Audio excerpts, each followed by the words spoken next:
Saudi अरब ने एक अनोखी पहल की है। देश की सरकार अब लाखों ऊंटों को पासपोर्ट जारी कर रही है। अधिकारियों का कहना है कि इस कदम से देश के इन कीमती जानवरों को बेहतर तरीके से पालने में मदद मिलेगी।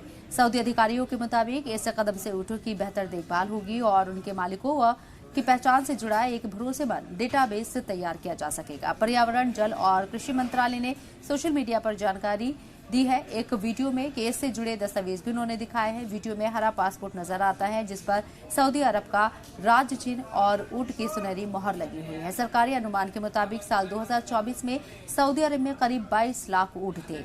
ये ऊंट हर साल देश की अर्थव्यवस्था में 2 अरब रियाल से ज्यादा का योगदान देते हैं।